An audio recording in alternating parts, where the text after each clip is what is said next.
se difumina una águila devorando una serpiente en color gris.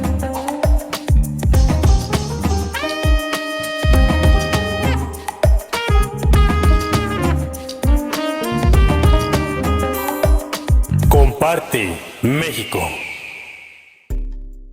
Hola, bienvenidos, excelente tarde, espero que todos se encuentren muy bien. Bienvenidos a Comparte México y hoy tenemos una entrevista bastante interesante y nuestra invitada del día de hoy es Mónica Dubiert. Bienvenida, muchísimas gracias por aceptar la invitación. Hola a todos, a todas y muchas gracias por la invitación, es un gran placer estar aquí. Muchísimas gracias. Bueno, para todo nuestro público ciego vamos a proceder a describirnos un poco y les describo el lugar. Estamos en un estudio cuadrado y nosotros nos encontramos de manera diagonal, digamos, sentados. Yo estoy a la derecha y Mónica está a la izquierda. Vamos a describirnos cómo vamos vestidos. Yo voy vestido con una camisa negra y un pants gris. Yo también tengo pantalones gris, así claro, más o menos. Tengo una camiseta negra con manga corta que está bordada de diferentes colores en la parte de arriba. Muy bien, muchísimas gracias. Bueno, principalmente quisiera saber, preguntarte quién es Mónica Dubiert, qué hace en México y pues nada, cuéntanos. Ay, qué pregunta tan existencial. ¿Quién es Mónica Dubiel? Pues yo no sé. Pero te puedo decir qué hace en México, por lo menos, porque quién es, no sé. Pero lo que estoy haciendo aquí en México es principalmente la investigación científica. Soy doctoranda en la Universidad de Varsovia, en Polonia, y ahí estoy elaborando la tesis en el campo de estudios de discapacidad. Y mi tema es los artistas y las artistas con discapacidad visual en México. Entonces, llevo con este proyecto ya algunos años, pero como sabemos, los 2 últimos años eran bastante difíciles por causa de pandemia, entonces no pude venir antes a México y empecé a conducir mi investigación en línea. Empecé a entrevistar los artistas, las artistas, leer sobre sus trabajos, todo eso. Y ahora finalmente tengo esta suerte de estar aquí en México. Desgraciadamente solo 2 meses, pero de todos modos estoy súper feliz que logré de venir aquí porque es muy interesante, muy importante para mi trabajo, pero también muy interesante desde este punto de vista así, conocer otro lugar, conocer gente nueva, ¿no? Y conocer nuevas perspectivas. Claro, siempre como aprender y sobre todo en lugares que no conoces, en otro país, creo que siempre puede ser interesante, puede llamar muchísimo la atención, ¿no? Y claro, desde la parte de investigación que tú estás realizando, creo que me parece bastante interesante, ¿no? Que sea sobre el arte y la discapacidad. Vaya que acá en México pues hay bastante de eso. Y pues nada, pues qué padre, bienvenida y espero que pues sigamos colaborando, ¿no? Además de no solo este tiempo que vas a estar acá, que pues igual sigamos conociéndonos ya una vez que puedas estar en tu país y pues, seguir esta comunicación, igual en algún futuro poder colaborar de alguna otra forma.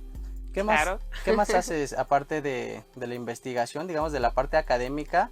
¿A qué te dedicas tú? ¿Qué más haces? Aquí en México. Sí, aquí en México. Pues aquí en México sobre todo me dedico a eso. Es que resulta que me ocupa mucho tiempo, mucho más que yo pensaba antes. Yo pensaba que ¿sabes? Que iba a hacer como vacaciones, ¿no? Que voy a ir a la playa, tomar margaritas. Claro, martinis. Sí, exactamente, ir a bailar cada noche, no sé qué, pero no, resulta que un trabajo científico es bastante serio y que me ocupa mucho tiempo.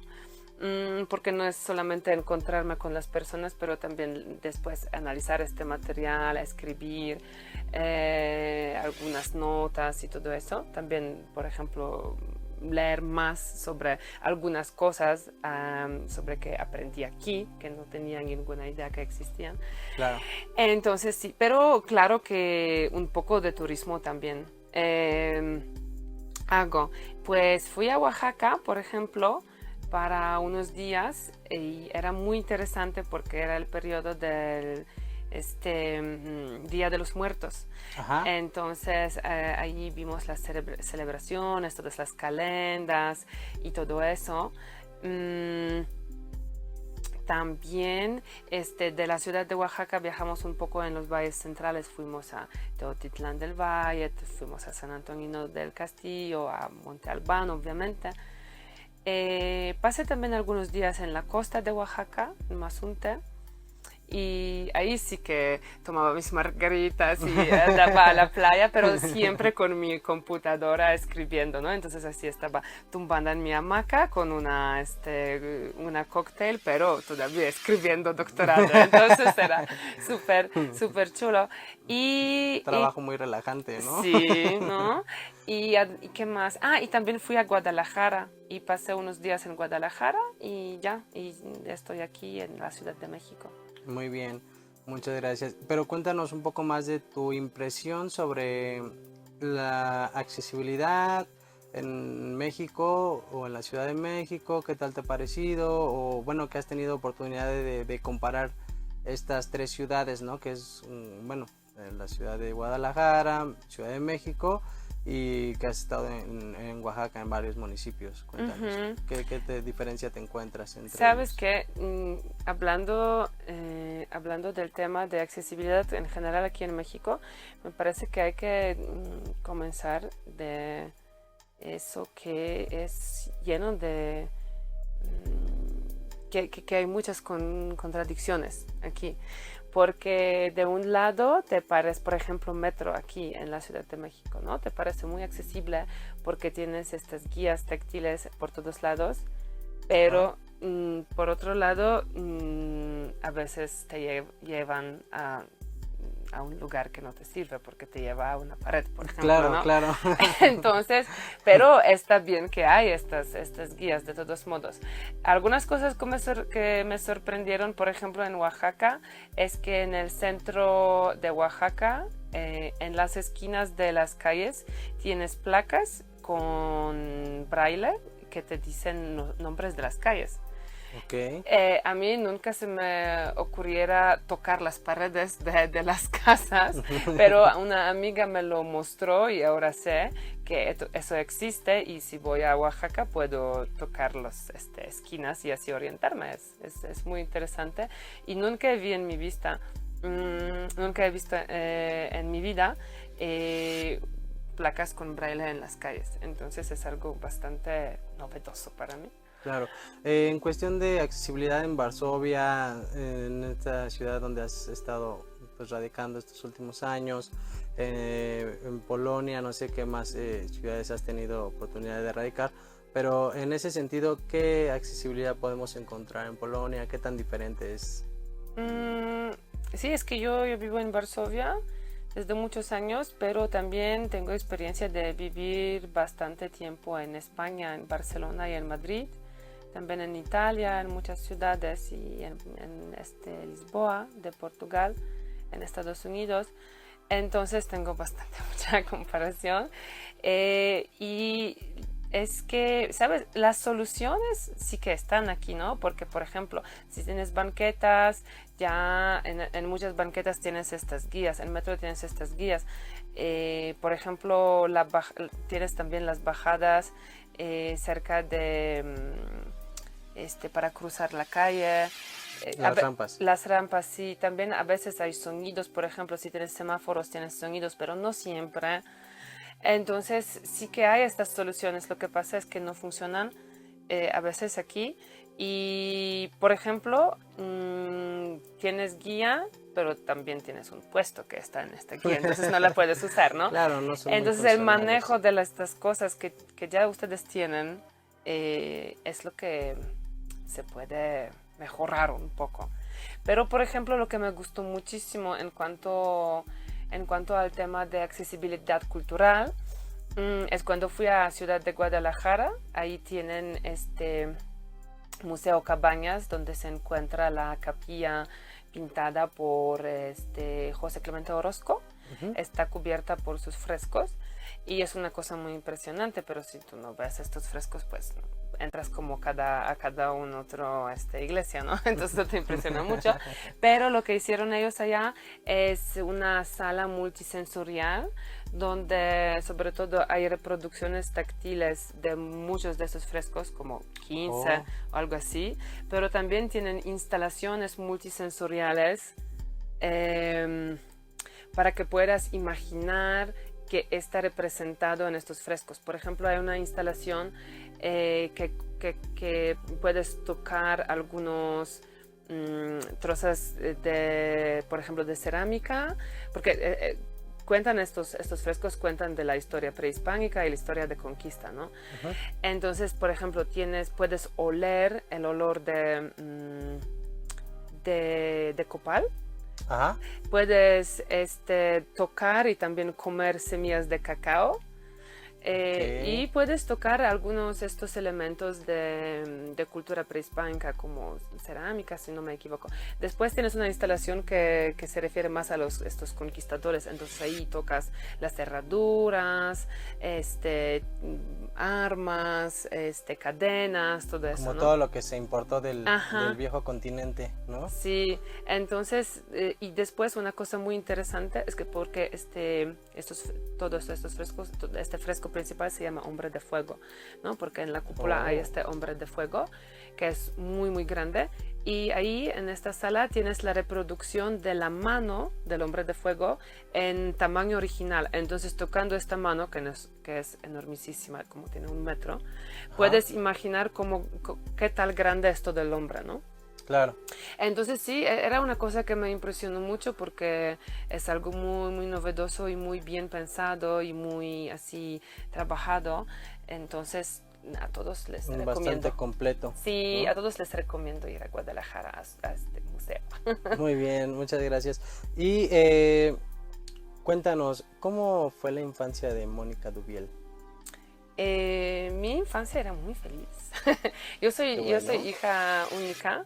Siempre quería tener hermanos y hermanas. Sobre todo quería tener un hermano mayor. Y yo siempre diría a mi mamá, hey, yo quiero tener un hermano mayor. Y mamá, pero no es posible que tengas un hermano mayor. Pero ¿cómo no es posible? Mira, Kasia tiene, Marisha tiene, yo también quiero tener.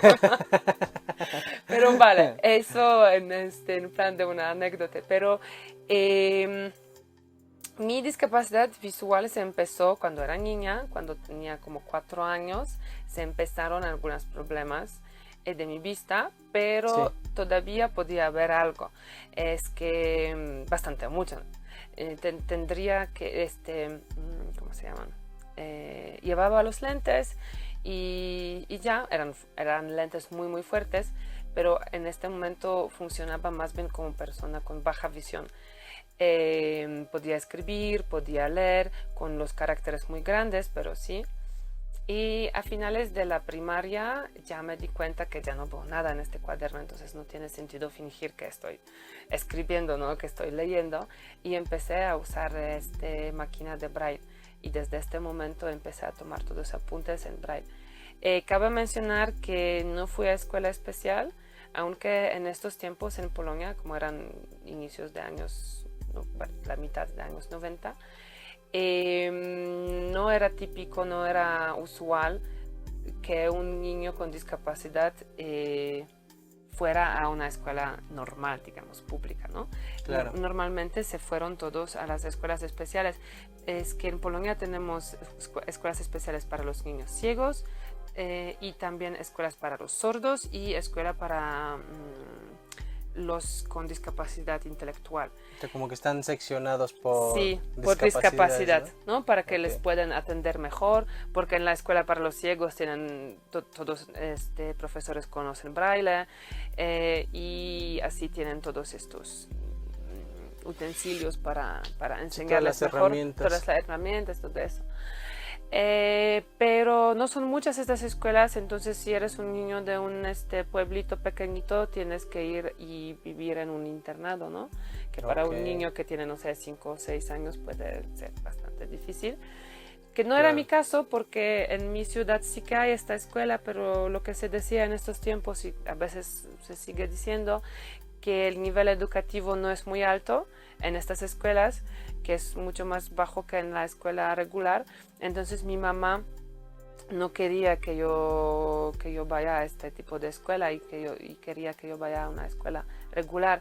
Lo que pasa es que en la escuela pública no me querían aceptar. En estos tiempos, escuelas públicas no tenían obligación de aceptar un niño con discapacidad. Ahora Claro. sí, ahora sí que tienen que aceptar, y es la responsabilidad del director de la escuela, para, ¿sabes? Generar materiales, Generar adaptar todo para materiales el y usuario, ¿no? contratar a un profesor de apoyo y todo eso.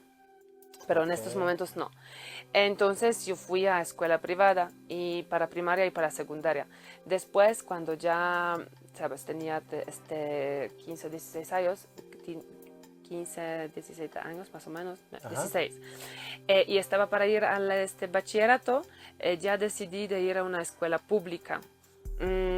Porque ya tenía más o menos elaborado cómo trabajo yo, cómo funciona en la escuela, cómo hago mis tareas y todo eso. Entonces era más fácil ir a escuela pública, porque en Polonia la diferencia entre escuela pública y escuela privada, no sé cómo funciona aquí, es que las escuelas privadas son chiquititas, y por ejemplo en la escuela privada tienes, al mismo nivel tienes 2 clases y cada son 15 personas. Y en la escuela pública a cual yo fui para el bachillerato, eran como 10 clases al mismo nivel, 35 personas cada uno. Entonces era Claro.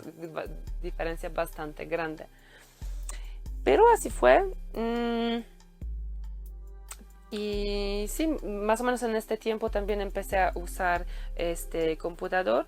Cuando fui a la secundaria, me regalaron primer computadora y hacía mis tareas en computadora y todo eso. Pero era una computadora así grande, que quedaba en casa, ¿no? Claro. No la podía llevar a la escuela. Entonces pues, solo podía hacer mis tareas de casa, pero en la escuela escribía todo en braille.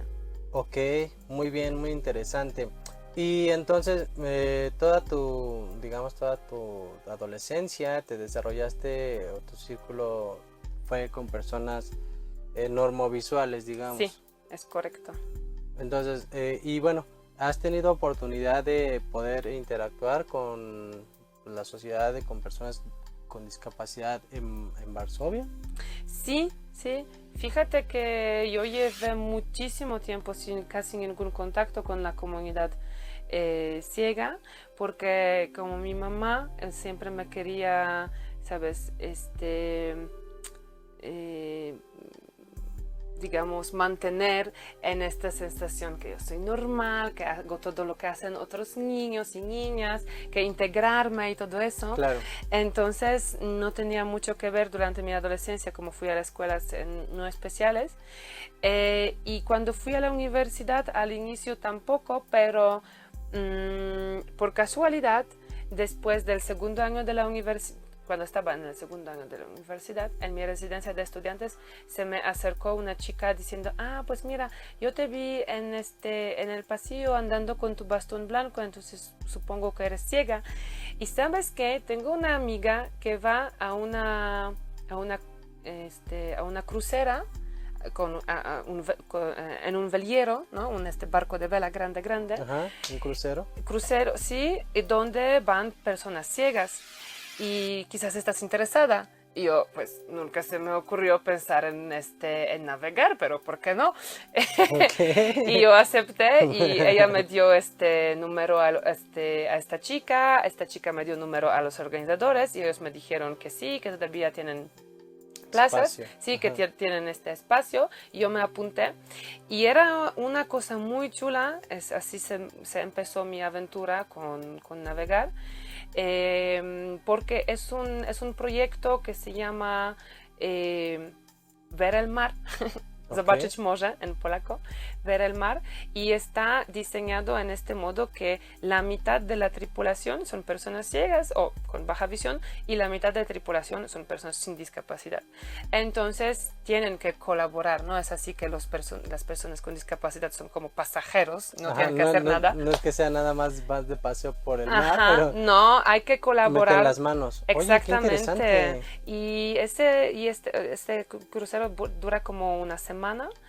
Y entonces tienes que trabajar en la cocina, tienes que cocinar, limpiar los platos, pero también tienes que trabajar con las velas, con las cuerdas, con todo eso, ¿no?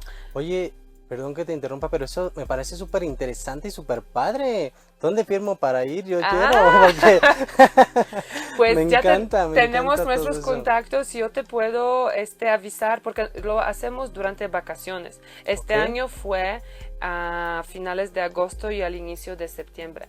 Entonces, si te apuntas, si quieres venir este verano que viene a Polonia, yo creo que ellos estarán más que encantados. Ya tuvimos una vez chicos de Latvia y de Ucrania, me parece. Entonces ya Ok. teníamos esta experiencia con los extranjeros. Los Extranjeros. mexicanos todavía no.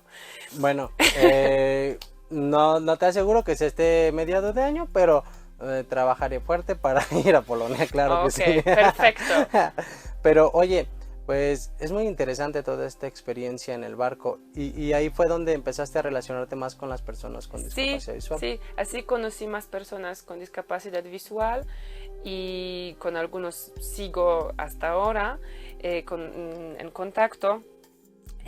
También sigo con este proyecto porque ellos hacen esos cruceros anualmente. Entonces yo no fui a todos, pero digamos cada 2 años, algo así. Y después empecé a ir también a otros velieros, no solo para este proyecto para ciegos. Pero vale, así se empezó que me entré un poco a la comunidad. Después también, después de muchos años, cuando ya terminé la universidad, yo trabajé un año, mi primer trabajo así fijo, digamos, Sí. era en algo que se llama Niewidzialna Wystawa, en polaco, que se traduce como la exhibición invisible, que es algo como diálogo en buio, que de lo que yo sepa ustedes lo conocen aquí, ¿no? Como diálogo Diálogo, en en la ¿no? oscuridad, perdón. Claro. No sé por qué me salen palabras italianas hoy, no sé qué Perdón. me pasa hoy. Sí, es diálogo en la oscuridad. Entonces, en Polonia funcionaba así que es un espacio, funciona hasta ahora, es un espacio de 6 habitaciones y cada uno está representando un espacio de vida diaria. Hay tipo un departamento, trozo de calle, galería de arte, bosque, no sé qué. Y entonces nosotros, personas ciegas y con baja visión, trabajamos allá como los guías. Entonces viene un grupo de máximo de 8 personas, les invitas a la oscuridad, les explicas todo, entras con ellos a primer espacio y pues tienes que tener cuidado para que no se matan, para que no se pierden en la oscuridad, ¿no? Claro, claro. Y era eso. Y ahí conocí también más personas ciegas, mis compañeros de trabajo, otros guías. Ok. Sí. Entonces, en sí, digamos, tu relación con la discapacidad, bueno, con otras personas ciegas, no ha sido tan extensa, ¿no? O sea, no es como si te hayas desarrollado educativamente con ellos. O sea, No. eh, Durante la educación todo no tenía. normovisual, ¿no? Sí, Y hasta que empieza a tener estas experiencias, ¿no? Con lo del velero y ahora con estos recorridos sensoriales, es conforme vas interactuando. sí. Y también hace unos años, un amigo mío que de hecho nos conocimos en un velero, pero nos conocimos mejor después en diálogo en la oscuridad porque él trabajaba allá también como guía. Un día cuando yo empecé este trabajo allá, él me dijo, ¿sabes qué? Yo acabo de empezar a entrenar tenis para ciegos. Quizás te gustaría probar. Yo dije, pues claro. me apunto.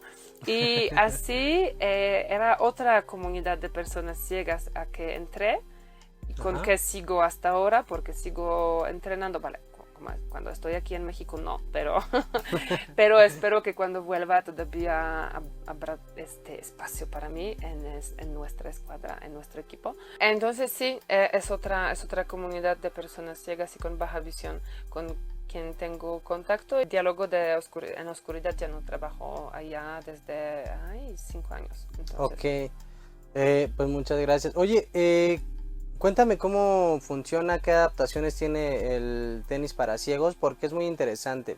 Sé y tengo entendido que acá en México, en Reynosa, en Tamaulipas, hay varios equipos de jugadores de tenis ciegos, sí, ¿no? es Pero correcto. la verdad es que a mí se me hace muy interesante, fíjate. Tengo un poco la noción, pero mucha gente no sabe cómo funciona esto y es muy interesante, la verdad. ¿Cómo nos podrías platicar sobre tu experiencia en el tenis Ajá. y todas las adaptaciones que esto implica, ¿no? Pues lo que me gusta del tenis, blind tenis, como lo llamamos, allá en Polonia y en la mayoría del mundo, a veces aquí en América Latina se llama tenis sonoro, pero vale, no importa el nombre, no importa el juego. Claro. Y lo que me gusta de blind tenis es que es bastante parecido al tenis normovisual. Entonces sí que hay algunas adaptaciones, pero no es, sabes, una disciplina tipo, no sé, rugby en silla de ruedas, que de hecho no tiene nada que ver con rugby, solamente es un juego inventado para las personas en silla de ruedas. Ok. Sí, entonces tenis, nuestro blind tenis, la gran diferencia, diferencia mayor diría yo, es pelota. Pelota está hecha de un tipo de esponja y entonces cuando te pega no te duele como una pelota normal de tenis. Ok. Y además dentro hay un cascabel, entonces cuando pelota se mueve hace ruido y ahí sí la puedes localizar. La pista tiene la forma semejante a la pista tradicional, lo que pasa que está más pequeña, porque como esta pelota de esponja es muy, digamos, no pesa mucho, entonces tampoco vuela muy rápido y a grandes distancias, ¿no? Entonces, Ok. y también, claro que las personas ciegas o con baja visión no corren tan rápido como las personas normovisuales, entonces quizás sería difícil manejar una pista con tamaño tradicional. Entonces es un poco más corta y más estrecha. Ok. La red está un poquito más bajo. En el tenis tradicional, si no me equivoco, es en la altura de 90 centímetros y en nuestro está en 80 centímetros. Entonces No es mucha la no diferencia, es la mucha. verdad. No es mucha, pero sí que es, entonces hay que notarla. Las raquetas son un poco más pequeñas también. Usamos las raquetas normales, pero por ejemplo en mi caso es una raqueta que los usan los juniors, ¿no? Porque cabe mencionar que tenemos 3 categorías en cuanto de la visión. Tenemos B1, que son personas ciegas, que soy yo, por ejemplo. Tenemos B2, que son personas con baja visión, y B3, que son con baja visión, pero un poco mejor que B2. Y también hay algunas diferencias entre categorías. Por ejemplo, las raquetas de B3 son normales, totalmente. Pero nosotras de B1 tenemos estas de más pequeñas, entonces son los que usan los adolescentes que juegan tenis tradicional. Ok. ¿Y estas raquetas son pesadas? O sea, ¿es cansado, digamos, estar manipulando la raqueta? No es tanto. Y, a ver, déjame entender. Para marcar, ¿cómo haces? Primero tienes que... yo la verdad es que no sé nada de tenis. Ajá. Te voy a decir cómo me lo imagino. Digamos, sacas con la raqueta, tiene que pegar la pelota en el piso de tu lado, brincar por arriba de la red y caer del otro lado. Sí. ¿Así es? Sí. O tiene que volar directamente la red, así, sin tocar el piso. Es que cuando tú estás sacando, no puede tocar el piso a tu lado de la pista. Ah, ok. Tiene que volar sobre red, pero después puede brincar 2 o 3 veces en lado opuesto. Ujú. Y eso depende de la categoría. En B1 y B2, entonces los ciegos y los débiles visuales, en nuestro caso puede brincar 3 veces. Porque en tenis tradicional, una vez como máximo, ¿no? O la puedes, ya agarrar cuando todavía está en aire, o simplemente puede brincar una vez, pero en nuestro tenis 3 veces, y en categoría B3, que son personas que ven los mejor, Ajá. solo 2 veces. Y ellos también tienen pista un poquito más grande. Ok, ¿cómo es que se gana, digamos, cómo es que se decide una partida? ¿Cuántos tiene que anotar el otro? ¿Cuánto tiempo? ¿Cómo funciona? Pues tiempo depende mucho, ¿no? Porque depende mucho si son buenos o malos los jugadores, si tienes muchos returns o no. Pero tenemos